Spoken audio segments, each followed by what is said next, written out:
Bonsoir, bienvenue dans cette nouvelle édition d'Au Quotidien. Nous sommes le mardi 5 novembre et à la présentation ce soir, Colin Ancel. Bonsoir Colin. Bonsoir Alexandre Ferrer, bonsoir à toutes et à tous. Dans cette édition, on parle transport ferroviaire.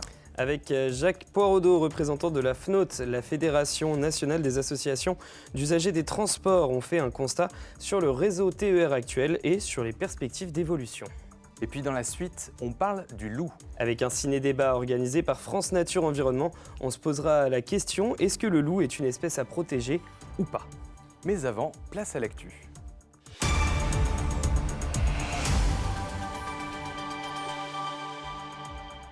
Au sommaire de ce mardi 5 novembre, un musée sur un camp de prisonniers de la Seconde Guerre mondiale. C'est à Mulsanne que ça se passe, une exposition qui regroupe objets et témoignages d'époque 80 ans plus tard dans le hall de la mairie de Mulsanne. Le premier salon du mariage alternatif avait lieu au Mans avec un constat, la tendance du mariage développement durable et circuit court. Et puis découverte du champion de France de sculpture de glace 2024 qui est sartois. Et vous entendrez Dimitri Marigné dans cette édition. Mais on ouvre ce journal avec l'affiche des 24 heures du Mans. Dévoilée ce mardi, l'affiche de la 93e édition de la course qui aura lieu du 11 au 15 juin 2025. Une affiche qui, selon le communiqué de l'ACO, montre un pilote victorieux incarnant la solitude du défi et la force collective des équipes sur la ligne de départ. A noter que la billetterie de l'événement ouvre demain, ce mercredi, à 10h pour les membres ACO. Pour le grand public, il faudra attendre le 13 novembre à 10h pour se doter du précieux sésame. L'an dernier, les places avaient été arrachées en 2 jours. La mairie de Mulsanne se transforme en musée sur un camp de prisonniers de la Seconde Guerre mondiale. Une initiative de l'association Les Camps de Mulsanne. Le lieu d'emprisonnement s'étendait sur 70 hectares sur l'actuel terrain de golf de la commune. Près de 80 ans après, l'association fait ressurgir des objets et témoignages d'époque dans le hall de la mairie de Mulsanne jusqu'au lundi 11 novembre. Le reportage d'Alexandre Ferrer. Une centaine d'objets, pour la plupart authentiques, sont exposés. Tous en rapport avec un camp de prisonniers présent à Mulsanne entre 1939 et 1947. Il est tombé dans l'oubli depuis 80 ans, définitif. Et là, c'est par les témoignages des gens qui ont parlé, qui a permis de se rendre compte qu'il y avait eu un camp à Mulsanne. Parce qu'avant, personne n'en parlait. Apparemment, on avait peut-être fait en sorte qu'on l'oublie. Parce qu'il y a des choses qui ne sont pas toujours bonnes à garder, ce qui est dommage pour l'histoire. À l'origine, un camp d'entraînement pour l'armée anglaise, il s'est transformé en prison pour près de 4000 soldats français. En 1945, le cours de la guerre s'inverse. Les alliés américains arrivent, près de 8000 soldats allemands sont détenus dans cette prison.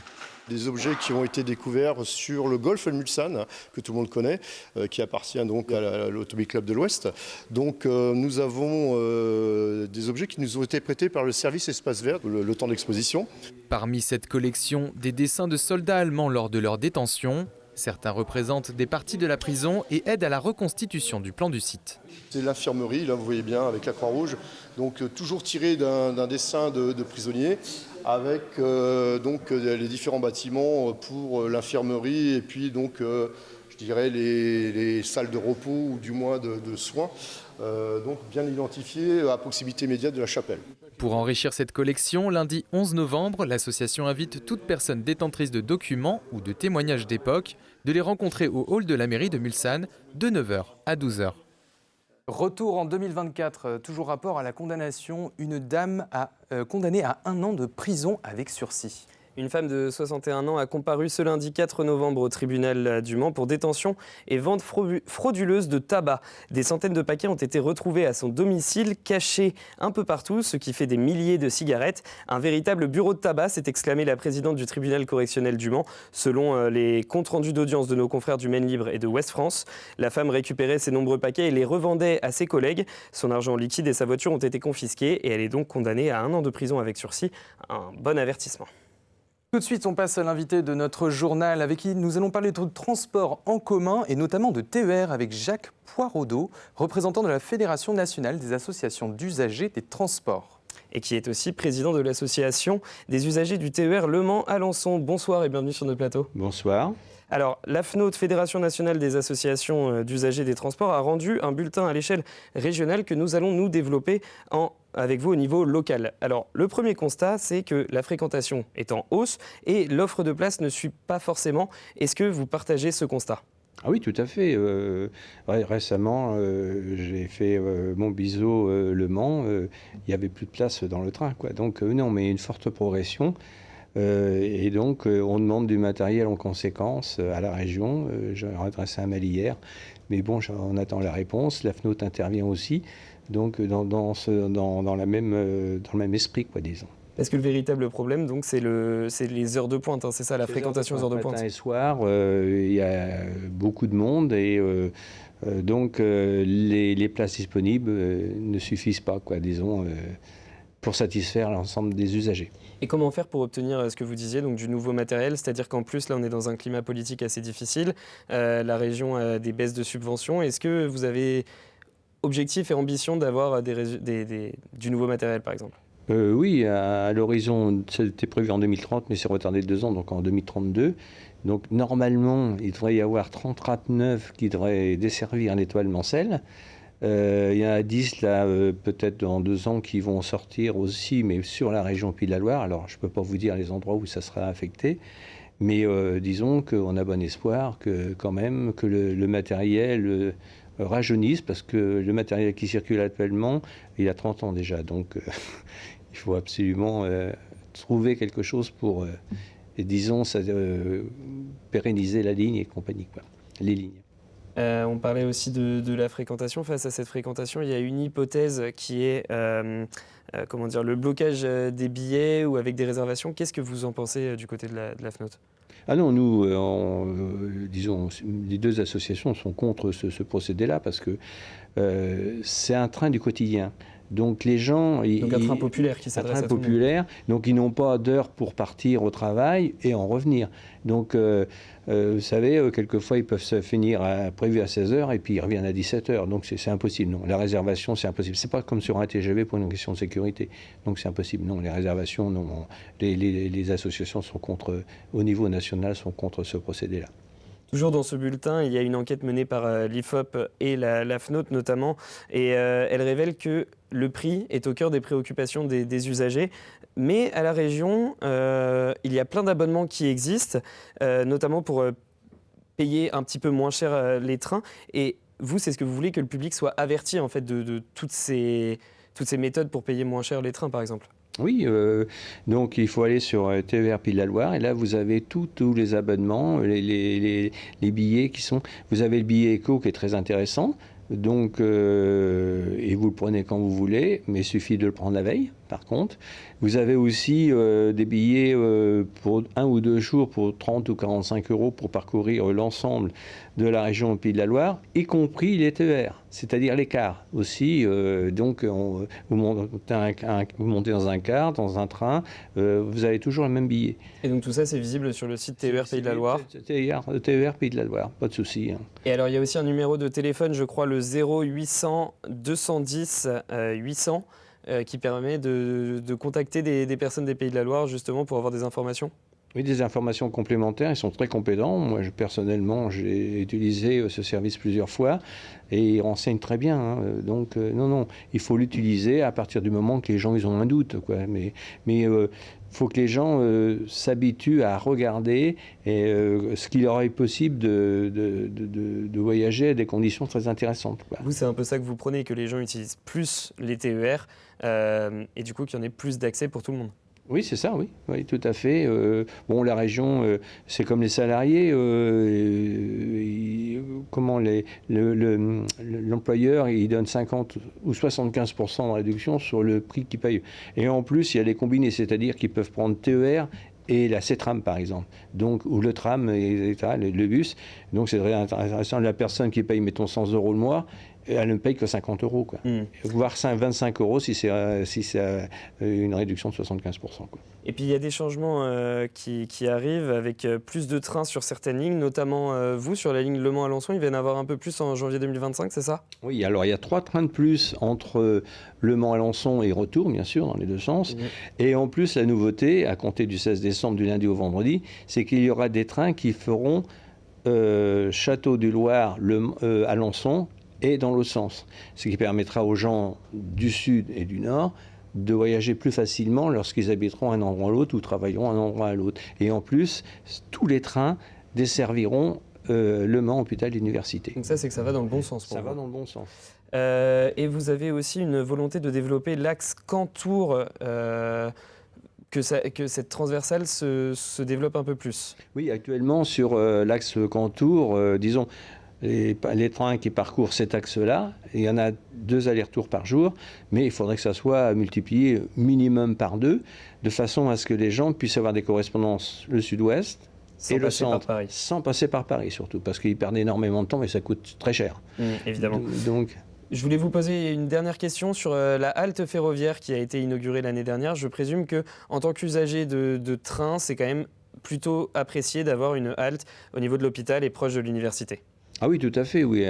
Disons, il y a la fréquentation qui est en hausse et donc il y a sur un train, quelquefois, il y a 30 personnes qui descendent. Et donc, oui, ça évite l'hébergement pour les étudiants et tout ça. Et puis, c'est à la porte de l'hôpital. Hein. Vous descendez et vous arrivez tout de suite à l'hôpital et à la clinique Dupré aussi. Enfin, et ça dessert toute la zone, si vous voulez, qui représente quand même 10 000 emplois. Hein. Mais on restera vigilant aux communications de l'AFNOT, notamment sur tous ces sujets-là, et puis pour voir si les évolutions qui vont arriver en 2025, notamment, vont fonctionner. Merci beaucoup d'être venu sur notre plateau. Merci. Autre information en lien avec les transports en commun, les contrôleurs font grève quelques heures par jour depuis le 26 octobre. On change de sujet avec une nouvelle dans le secteur de la santé en Sarthe. Une bonne nouvelle. Et oui, une bonne nouvelle puisque le centre de cancérologie de la Sarthe annonce l'arrivée d'Hématos, société spécialisée en hématologie et dans le traitement des maladies du sang. Le but, lancer les premières consultations dès le mois de décembre, soit dans quelques semaines, et ainsi de continuer la prise en charge de patients. Cette annonce fait suite au départ successif des médecins libéraux hématologues au cours de l'année 2024. On reste dans le secteur médical avec les urgences du pôle Santé Sud, ouvertes cette nuit. Et ce sera le cas ponctuellement au mois de novembre. Voici la liste des nuits où les urgences seront ouvertes, du mardi 12 au jeudi 14 novembre, la nuit du dimanche 17 au lundi 18, du mardi 19 au jeudi 21, et puis la nuit du 25 au 26. Les urgences du pôle Santé Sud accueillent tout type d'urgence, à l'exception de la pédiatrie, de la psychiatrie, les urgences pneumologiques et neurologiques et toute fracture ouverte. En cas de doute ou d'urgence grave, il convient d'abord d'appeler le 15. Hors des dates indiquées, les urgences du pôle Santé Sud sont ouvertes tous les jours de 8h à 22h. Samedi et dimanche dernier avait lieu le premier salon du mariage alternatif au Mans. Dans la salle du conseil municipal des Jacobins, 22 prestataires venus principalement de la Sarthe, mais aussi de la Mayenne et de l'Orne se sont réunis pour mettre en avant les savoir-faire locaux. Un constat, la tendance du mariage développement durable en circuit court avec des prestataires plus proches de chez soi est bien installée. Pour preuve, les visiteurs sont venus en nombre tout le week-end pour organiser le plus beau jour de leur vie de manière éco-responsable. Le reportage de Laure Girard. Un mariage plus responsable sur le plan environnemental, c'est une tendance qui séduit les visiteurs de ce salon. Pour ce couple, la noce est prévue en 2026 avec une majorité de prestataires locaux. C'est important, ça fait partie de nos valeurs et on a envie d'intégrer ça justement à notre mariage et pouvoir communiquer aussi dessus à nos invités, transmettre ces valeurs-là au travers de notre mariage. Choisir un lieu proche de chez soi pour la fête, un photographe ou un décorateur sartois, c'est moins de trajets et d'émissions de gaz à effet de serre.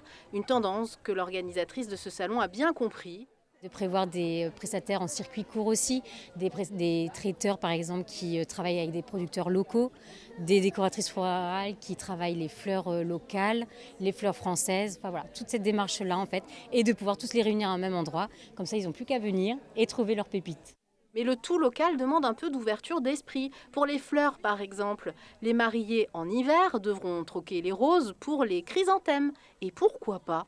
Je trouve que c'est dommage que ça fleurisse que nos défunts en fait. Prendre les fleurs de saison locales qui poussent là où on est. Et puis aussi travailler proprement, c'est-à-dire pas utiliser de mousse artificielle, pas utiliser de plastique à usage unique. Côté coiffure, cette jeune Sartoise, meilleure apprentie de France, résidant à la Suze, se lance dans la coiffure pour marier à domicile. Son conseil, anticiper son rendez-vous très en avance. Un an avant, c'est même un peu juste. 1 an et demi, voire 2 ans avant, c'est le top parce que ça se prend très très rapidement. Et puis sinon, vous allez louper le coche du coup et ce serait dommage. Enfin, si le blanc reste une valeur sûre pour la robe de mariée, le vert est la tendance 2024-2025 pour les tailleurs hommes. La couleur de la nature et de l'éco-responsabilité s'affiche dorénavant, même pour les grandes occasions. On continue ce journal avec la mort d'un tigre blanc du zoo de la Flèche. Et l'annonce a ému sur les réseaux sociaux avec plus de 9000 réactions, avec près de 9000 réactions sur la publication Facebook. Le zoo a annoncé ce lundi la mort de Rewa, la femelle âgée de 17 ans. Elle laisse derrière elle le mâle Hadès que vous voyez sur ces superbes images de notre technicien Gaëtan Wojcicki. Hadès qui, selon un communiqué du zoo, ne semblait pas affecté ce lundi alors qu'il fêtait ses 12 ans aujourd'hui. Les 2 tigres blancs jouaient beaucoup ensemble et c'est pourquoi le zoo indique faire très attention au bien-être du mâle. Le champion de France de sculpture sur glace 2024 est sartois. Il s'appelle Dimitri Marigné, il a 29 ans, il est originaire du Mans. Depuis environ 7 ans, il sculpte la glace. En plus d'être pâtissier spécialiste de la décoration chez un célèbre traiteur parisien, Potel et Chabot. Et après 2 podiums en 2 ans, il a enfin conquis le championnat de France de sculpture de glace. Il raconte ça à Alexandre Ferrer. Sculpter la glace sous près de 20 degrés. Ce Sartois l'a fait, ainsi que 8 autres candidats à l'occasion du championnat de France en Haute-Savoie. Le thème imposé pour cette édition, les 100 ans des meilleurs ouvriers de France. Il y en a qui ont repris la médaille que les MOF portent. Moi, je voulais quelque chose de plus artistique. Et c'est vrai que là, j'ai eu cette idée de visage de femme dessiné par le fil de sa bobine. Donc, femme couturière, ou enfin tout ce qui est métier du fil. Dans les MOF, il y a plein de choses. Et non, moi, c'est plutôt ça qui m'a inspiré. Pendant près de 3 heures, les concurrents se munissent d'outils de plus en plus précis, des heures d'effort pour un résultat qui n'est qu'éphémère. C'est encore plus, faut encore plus en profiter finalement une fois qu'on l'a sous les yeux, parce qu'on se dit que après ça sera fini quoi. Suite à cette victoire, le Sartois remporte un ticket d'entrée pour les Jeux Olympiques d'hiver 2026 qui prévoit une épreuve de sculpture sur glace. On continue avec quelques images à vous montrer pour terminer ce journal. L'image du jour, Colin, c'est le manège sapin qui est déjà là, place de la République. Et oui Alexandre, ça commence déjà à sentir Noël. Alors ce mardi matin, les Manceaux ont pu constater que le centre-ville se part déjà de l'un de ses plus beaux attributs pour les fêtes de fin d'année. L'incontournable, le manège sapin a été installé par des techniciens, une attraction forcément très appréciée des plus jeunes. Notez par ailleurs que l'installation du marché de Noël commencera bientôt pour une ouverture le samedi 23 novembre. Et puis une autre image sympa à vous montrer. Et oui, la rencontre des 2 entraîneurs des équipes professionnelles du Mans, du MSB et du Mans FC, Patrick Videra pour le Mans FC et Guillaume Vizade pour le MSB, c'était ce lundi soir dans les coulisses du studio de LMTV Sarthe, à l'occasion de l'émission 72 Sports où tous les 2 étaient invités. Évidemment, si vous n'avez pas vu cette émission, elle est disponible en replay sur notre chaîne YouTube LMTV Sarthe. On termine ce journal et on se retrouve dans la suite de Quotidien. On sera avec Lilou Stakoviak de France Nature Environnement pour parler d'un événement autour de l'espèce du loup, juste après une courte page de pub et de météo. À tout de suite.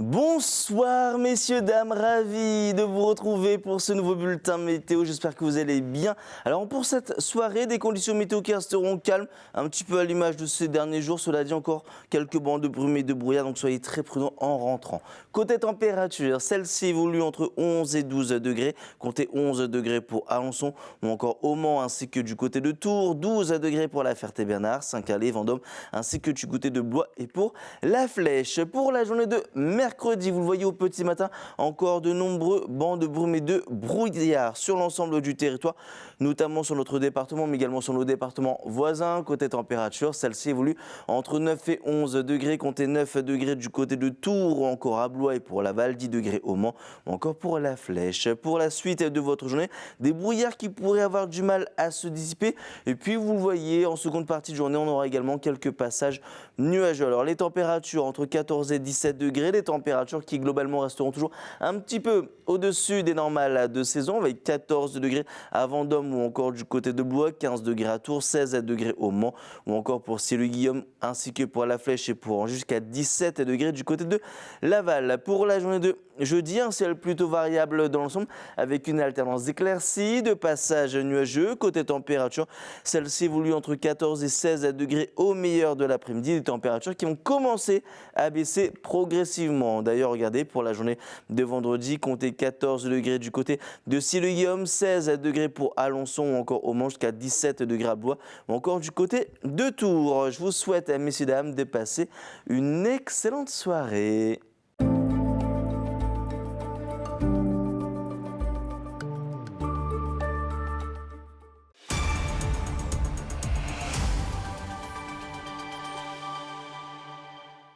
Bienvenue dans la suite de Quotidien si vous nous rejoignez. Avant de parler avec notre invité, on va faire un point sur la qualité de l'air dans le département. Eh bien, malgré les prévisions, l'air était bon ce mardi en Sarthe et ce devrait également être le cas ce mercredi avec très peu de polluants selon les estimations d'Air Pays de la Loire, légèrement sur l'est du département. Maintenant, il est temps de rejoindre notre invité, je suis déjà assis à table avec elle. Nous sommes avec Lilou Stakoviak, volontaire en service civique à France Nature Environnement. Bonsoir. Vous organisez ce jeudi 7 novembre de 20h à 22h30 un ciné-débat ouvert au public sur le thème du loup, une espèce à protéger ou pas, point d'interrogation. Alors pourquoi est-ce que vous avez choisi ce thème ? On a choisi ce thème parce que le loup, c'est un animal mal aimé, souvent méconnu, qui arrive par contre en France et qui pense vraiment à s'installer. Donc on a choisi ce thème parce que FNE du coup national se dit que c'est bien dans le département de commencer à se préparer en fait au retour du loup un peu partout. Parce que du coup c'est imminent, c'est ça ? On sait qu'il y a des loups par exemple en Bretagne, on les a vus en Normandie, en centre Val-de-Loire. Donc on se doute, en fait c'est des jeunes loups donc ils cherchent à s'établir. Mais pour l'instant, en fait, ils ne seront pas en meute, pas de reproduction dans l'Ouest. Mais on se doute qu'ils passent par là, donc on essaye de se préparer en parlant du thème. Et alors, quel sera le programme justement de cette soirée ciné-débat ? Je crois qu'il y a une diffusion d'un film de Jean-Michel Bertrand et puis une table ronde. C'est pour montrer justement qu'on doit se préparer à vivre avec les loups. Alors c'est ça. Donc il y a de 20h à 21h30 à peu près, il y a donc la projection du film Vivre avec les loups de Jean-Michel Bertrand, qui est donc un film qui part du retour du loup et un peu des bergers en fait, leur a priori et des scientifiques, donc un peu tous les points de vue. Donc on s'est dit que c'était un bon film pour parler en fait justement du débat entre les agriculteurs, les scientifiques, le retour du loup, ce genre de choses. Oui, parce que c'est ça le but que vous avez, c'est de montrer via ce film qu'on peut vivre avec les loups malgré quelques a priori, notamment d'agriculteurs. C'est ça qui pourrait avoir peur. Agriculteurs, chasseurs aussi, parce que du coup le loup fait de la prédation sur les proies en fait, également des chasseurs. Donc on essaye d'engager un dialogue pour arriver à faire en sorte que la place du loup soit bien établie en Sarthe. Mais du coup, mettre ce dialogue en place.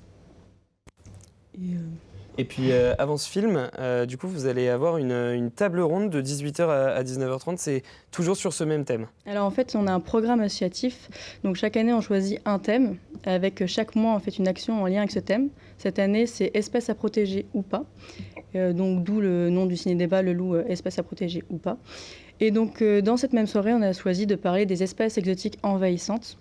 Donc, de 18h30 à 19h. On a une table ronde donc avec deux personnes habilitées à en parler. Donc un expert faune flore du Conservatoire d'espaces naturels et une référente faune donc de France Nature Environnement. Donc pour parler de ce sujet-là, donc sous forme un peu d'exposé puis d'échanges avec les personnes qui seront présentes. Alors on en a très brièvement parlé du fait qu'il y avait des loups dans des régions environnantes. Et puis en Sarthe, en août 2023, on s'inquiétait de la présence d'un loup. Au final, après enquête, c'était un chien. Mais est-ce que c'est possible qu'il y en ait en Sarthe ? Alors c'est possible. En fait, ils peuvent se déplacer d'un espace à l'autre. Mais par contre, on ne les a pas vus concrètement se positionner, en fait, se mettre leur territoire en Sarthe. Et alors, pourquoi est-ce qu'il y a une peur de loup ? Ça peut être nocif pour nous, parce qu'on parlait des agriculteurs, etc. Mais est-ce que pour la civilisation générale, ça peut être dangereux ? On a la peur du loup, un peu, le petit chaperon rouge, ce genre d'histoire. Longtemps, en fait, c'est dans notre culture, la peur du loup. Le loup est très craintif. En fait, c'est du coup il est plutôt opportuniste un peu dans sa chasse. Donc il ne va pas attaquer l'homme comme ça sans raison. En fait, il va plutôt le fuir au contraire. Mais c'est vrai qu'il y a des prédations sur les brebis notamment, puisqu'en fait on n'est plus habitué donc à la présence du loup qui a disparu du coup à la fin du siècle dernier, qui a disparu et qui revient depuis à peu près 1992.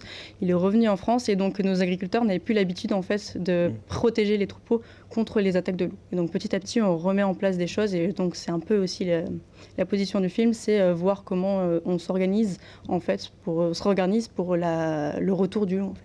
Et puis ce soir-là, je crois qu'il y aura quelqu'un de très compétent pour en parler, le directeur régional de France Nature Environnement et qui est référent loup. C'est ça. Qui s'appelle Xavier Mété. Et donc lui, il aura toute légitimité à parler de ce sujet. C'est ça, en fait, France Nature Environnement national met en place en fait des référents par département, enfin par région, parce que là c'est notre directeur régional. Donc par région, il met des référents loups pour justement des personnes qui soient habilitées à connaître le sujet et pouvoir en parler. On vous rappelle donc le 7 novembre de 20h à 22h30 le ciné-débat sur le loup, une espèce à protéger ou non, avec un point d'interrogation évidemment, puisque c'est une question qui est posée, avec une table ronde avant, et tout ça c'est au cinéma Le Français, 26 rue Gambetta. C'est ouvert au grand public, donc on peut se pointer comme ça, mais le mieux c'est de s'inscrire par mail, accueil@fne-sarthe.fr ou au 02 43 88 59 48, c'est bien ça? Et bien c'est d'ailleurs sur vous qu'il tombera au téléphone? Oui, sur moi ou sur ma collègue Hélène. Eh bien, très bien, merci beaucoup d'être venu sur notre plateau. Merci beaucoup. Dans Au quotidien, nous, ce mercredi, nous accueillerons Fabien Gaillet pour parler de la campagne Moi sans tabac. Et puis dans la suite, Jean-Claude Leroyer, président de l'ONG Teranga, sera avec nous pour parler d'événements organisés autour du danger nucléaire. Et donc, nous verrons cela avec lui. Et ce soir, c'est mardi, c'est Plus belle ma Sarthe, présenté par Bruno Palmé. Et ce soir, direction la commune d'Ancines, dans le Nord-Sarthe, avec également les images d'un sport, le laser run, devenu une véritable tradition dans la commune. Vous verrez pourquoi. Et puis on ira aussi voir les abeilles dans le rucher communal. Restez donc avec nous pour cette émission préparée par notre équipe technique préférée, Étienne, Betty, Gaëtan, Corentin et Valentin, que l'on ne remercie jamais assez sur ce plateau, et qui a également travaillé sur les coulisses de l'entreprise Tradition Sartoise, qui fête ses 20 ans en ce mois de novembre. À changer, donc, vous découvrirez l'organisation très rodée de la plus grosse boucherie-charcuterie indépendante de la région. Première diffusion samedi 19h, puis rediffusion toutes les 2 heures. C'est la fin de ce journal au quotidien. On vous souhaite une belle fin de soirée et nous, dans l'info, on se donne rendez-vous ce mercredi à 18h30 en direct et en plateau. Bonne soirée, salut.